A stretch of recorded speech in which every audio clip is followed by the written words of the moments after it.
सातपुडा पर्वतरांगेमध्ये ढगफुटीसारखा पाऊस झाला, त्यामुळे पर्वतरांगांच्या पायथ्याशी असलेली कुऱ्हा, हिवरा, उंबरा, पारंबी, राजुरा, बडोदा ही गावं पाण्याखाली गेली आहेत। नदी नाल्यांना पूर आला, त्यामुळे शेतीसह नागरिकांचं प्रचंड नुकसान झालंय। गंगाखेड शहरातून वाहणारी गोदावरी नदी दुथडी भरून वाहू लागलेली आहे। गोदावरी नदीवर बांधण्यात आलेल्या बॅरेजेस आणि धरणांमधून सोडण्यात आलेल्या पाण्यामुळे घाट परिसरात पूरस्थिती निर्माण झाली आहे। गोदावरी घाट परिसरातील मंदिरंही पाण्याखाली गेली आहेत। बुलढाणा जिल्ह्यातील सिंदखेड राजा तालुक्यात दुसरी बर्ड आणि किनगाव राजा परिसरातील ढगफुटीसारखा पावसानं हाहाकार माजवलेला आहे। काही तासांच्या पावसानं सोयाबीनसह कपाशीच्या पिकांचं मोठं नुकसान केलंय, त्यामुळे शेतकरी हवालदिल झालाय। शेतीलाही तलावाचं स्वरूप आलं, त्यामुळे शेतकरी आर्थिक संकटात सापडलाय। जालना जिल्ह्यामध्ये झालेल्या मुसळधार पावसामुळे शेती पिकांचं अतोनात नुकसान झालंय। अंबड तालुक्यातील महाकाळा शिवारामध्ये जरांगे पाटलांनी शेतातील नुकसानग्रस्त पिकांची पाहणी केली। अकोल्यामधील काटेपूर्णा प्रकल्पाच्या पाणलोट क्षेत्रामध्ये पाऊस सुरू झाला, त्यामुळे काटेपूर्णा प्रकल्पाचे 4 दरवाजे उघडण्यात आले। नदीमध्ये पाण्याचा विसर्ग सुरू केलाय, त्यामुळे नदीकाठच्या गावांना सतर्कतेचा इशारा देण्यात आलाय। अहिल्यानगर जिल्ह्यामध्ये झालेल्या मुसळधार पावसाचा पाथर्डी तालुक्यातील करंजी परिसराला चांगलाच फटका बसलाय। सलग 2 दिवस पावसाने जोर धरलाय, त्यामुळे शेतीसह घरांचंही मोठं नुकसान झालंय। बुलढाणा जिल्ह्यामध्ये झालेल्या मुसळधार पावसामुळे नदी नाले दुथडी भरून वाहू लागलेत। खडकपूर्णा प्रकल्पाचे 19 दरवाजे उघडण्यात आले, तर पेनटाकळी प्रकल्पाचे 5 दरवाजे उघडण्यात आले। पाण्याचा विसर्ग वाढलाय, त्यामुळे नदीकाठच्या गावांना सतर्कतेचा इशारा देण्यात आलाय। बुलढाणा जिल्ह्यातील देऊळगाव राजा तालुक्यामध्ये झालेल्या मुसळधार पावसामुळे अनेक नद्यांसह नाल्यांना पूर आला। आमना नदीला पूर आला, त्यामुळे नदीचं पाणी शाळेसह शेतशिवारातही घुसलं, त्यामुळे नागरिकांसह शेतकऱ्यांचं मोठं नुकसान झालंय। चंद्रपूर जिल्ह्यातील वर्धा आणि पैनगंगा नद्यांना आलेल्या पुरामुळे नदीकाठावरील शेतकरी उद्ध्वस्त झालेत। कोरपना, राजुरा आणि गोंडपिंपरी तालुक्याला सर्वाधिक फटका बसलाय, त्यामुळे शेतकरी आर्थिक संकटात सापडलाय। नाशिक ते छत्रपती संभाजीनगर शिवशाही बसला गळती लागली। या संपूर्ण प्रकाराचा प्रवासी आनंद मगरे यांनी व्हिडिओ केला आणि कोट्यावधी रुपयांच्या खर्चावर प्रश्नचिन्ह उपस्थित केलं। सिल्लोड तालुक्यामध्ये नदी नाल्यांना पूर आला आहे। पूर्णा नदीनं रौद्र रूप धारण केलंय। नदीचं पाणी बोरगाव, सावर्णी गावात शिरल्याची माहितीही समोर आली आहे। जालना शहरामध्ये मुसळधार पाऊस झाला, त्यामुळे अनेक भागात पाणी साचलं। पाणी बाहेर काढण्यासाठी महापालिका अधिकारी आणि कर्मचारी रस्त्यावर उतरले। जळगाव जिल्ह्यातील जामनेर तालुक्यातील जळगाव जामनेर मार्गावरील चिंचखेडा परिसरात नाल्याला मोठ्या प्रमाणात पाणी आलं, त्यामुळे इथली वाहतूक ठप्प झाली। अचानक आलेल्या पाण्यामुळे रस्त्याच्या दोन्ही बाजूला वाहनांची मोठी गर्दी झाली, त्यामुळे वाहन चालकांना मोठ्या गैरसोयींचा सामना करावा लागतोय। जायकवाडी धरणातून लाखो लिटर पाण्याचा विसर्ग केलाय, त्यामुळे गोदावरी नदी दुथडी भरून वाहतीये। बीडच्या माजलगाव तालुक्यातील सांडस चिंचोली गावाला गोदावरी नदीच्या पाण्यानं वेढा दिलाय।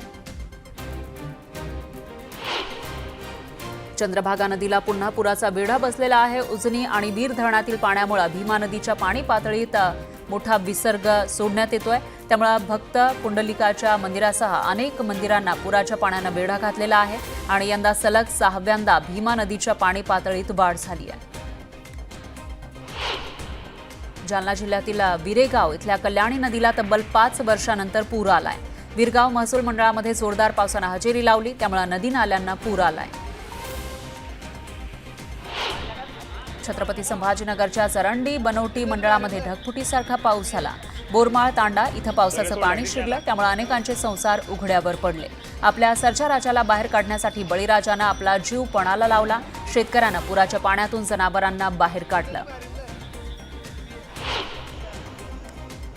जालना जिल्ह्यातल्या घनसावंगी तालुक्यातही जोरदार पाऊस झाला। पावसानं शेवगळ इथल्या नदीला पूर आला, त्यामुळे पुलावरून पाणी वाहतंय। एका पालकानं विद्यार्थ्याची सायकल खांद्यावर घेऊन पुराचा रस्ता पार केल्याचं दिसून आलंय। लातूर जिल्ह्यामध्ये सध्या सर्वत्र जोरदार पाऊस पडतोय, त्यामुळे नदी नाले ओढे ओसंडून वाहत आहेत। औसा तालुक्यातील औसा बोरगाव तेर मार्गावरील ओढ्याला आलेल्या पुराचं पाणी पुलावरून वाहतंय, त्यामुळे इथली वाहतूक ठप्प झाली होती। पुराच्या पाण्याचा जोर कमी झाल्यानंतर या मार्गावरील वाहतूक पूर्ववत झाली. सोलापूर जिल्ह्याच्या बार्शी तालुक्यातील जवळगाव धरण हे ओव्हरफ्लो झालंय. बार्शी तालुक्यातील जवळगाव मध्यम प्रकल्प हजारो शेतकऱ्यांसाठी वरदान मानला जातो. एरवी दुष्काळी तालुका अशी ओळख असलेल्या बार्शी तालुक्यामध्ये पावसानं जोरदार हजेरी लावली. त्यामुळे अनेक ओढे, नाले, नद्या दुथडी भरून वाहू लागले. छत्रपती संभाजीनगर जिल्ह्यात आणि जायकवाडी धरण क्षेत्रामध्ये 4 दिवसांपासून दमदार पाऊस कोसळतोय. जायकवाडी धरणाचे 18 दरवाजे 3 फूट उघडून गोदावरी नदीपात्रामध्ये विसर्ग सुरू आहे. यवतमाळ जिल्ह्यामध्ये झालेल्या मुसळधार पावसामुळे नदी नाल्यांना पूर आला आहे. या पुरामुळे नदीकाठची शेती अक्षरशः वाहून गेली. सोयाबीन, कापूस पीक भुईसपाट झालं. सोयाबीनच्या शेतात काहीही शिल्लक राहिलं नाही. शेतकऱ्यांशी संवाद साधलेला होता आणि त्यानंतर शेतकऱ्यांची प्रतिक्रिया आली आहे.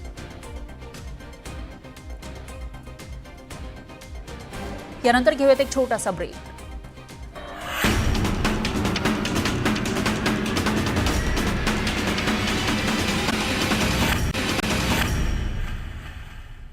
ब्रेकनंतर एक मोठी बातमी आहे. धाराशिवमधून अखेर तुळजाई कला केंद्राचा परवाना रद्द होणार आहे. उपसरपंच गोविंद बर्गे आत्महत्या प्रकरणामध्ये केंद्रबिंदू ठरलेल्या कला केंद्राचा परवाना रद्द करण्याचा पोलिसांनी अहवाल दिला आहे. जिच्या प्रेमामध्ये बर्गेनं आत्महत्या केली होती ती तरुणी पूजा गायकवाड याच कला केंद्रामध्ये नाचकाम करत होती. न्यूज 18 लोकमतच्या बातमीनंतर आता ही कारवाई होतीये. तर पोलिसांनी जिल्हाधिकारी यांच्याकडे सर्व घटनाक्रमाचा अहवाल देत कला केंद्र बंद करण्याची शिफारस केली आहे. आता जिल्हाधिकारी काय निर्णय घेणार याकडे लक्ष आहे.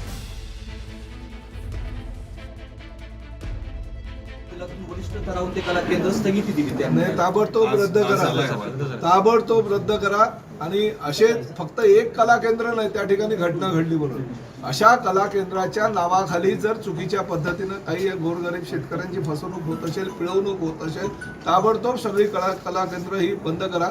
फक्त लोककला जिवंत राहायला हवी. लोककला ही महाराष्ट्राची संस्कृती आहे, परंतु त्या संस्कृतीचा गैरवापर जर कोणी करत असेल तर त्याला बिलकुल मी माफी देणार नाही. त्या ताबडतोब त्यांच्यावर कारवाई करायच्या सूचना मी जिल्हाधिकाऱ्यांनी पोलिसांना दिलेल्या आहेत.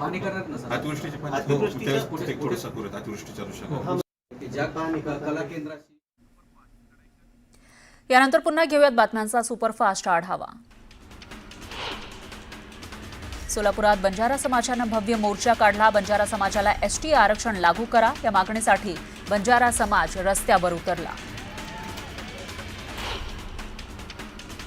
गोंदिया जिल्ह्यातील बिरसी इथल्या विमानतळावरून आजपासून गोंदिया, इंदूर, बंगळुरू या महामार्गावर प्रवासी विमानसेवेला प्रारंभ होणार आहे. त्यामुळे मागील महिनाभरापासून असलेली प्रवाशांची उत्सुकता आता संपणार आहे.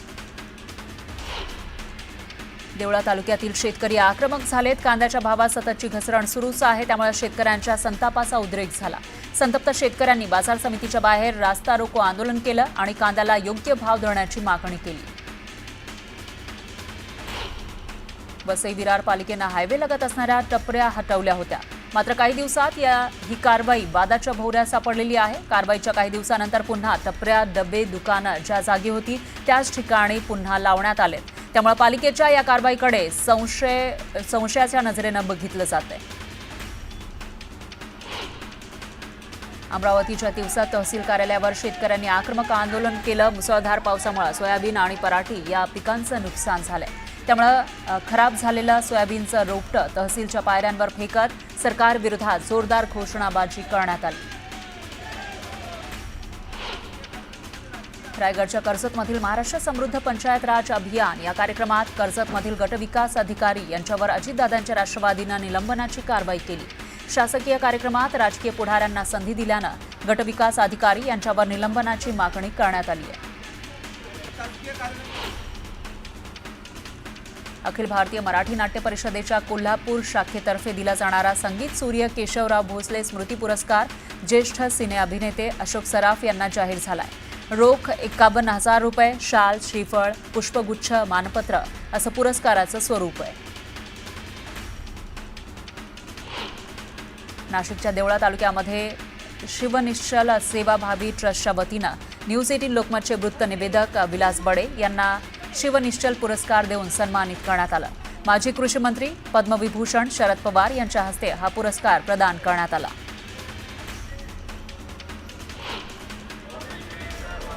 मराठा समाजाला ओबीसी प्रवर्गातून आरक्षण देण्यास विरोध करत ओबीसी समाजातील नेते आणि कार्यकर्ते रस्त्यावर उतरले. अकोल्यामध्ये सकल ओबीसी संघटनांच्या वतीनं उपोषण करण्यात आलं. मराठा आरक्षणाचा GR मागे घ्यावा अशी मागणी यावेळी करण्यात आली. सोलापूर काँग्रेसच्या माजी आमदार निर्मला ठोकळ यांचं वृद्धापकाळानं निधन झालंय. सोलापूर शहर दक्षिणमधून काँग्रेसकडून 1972 ते 1976 या काळामध्ये त्या विधानसभेवर तर त्यानंतर त्या विधान परिषदेवर आमदार राहिल्या.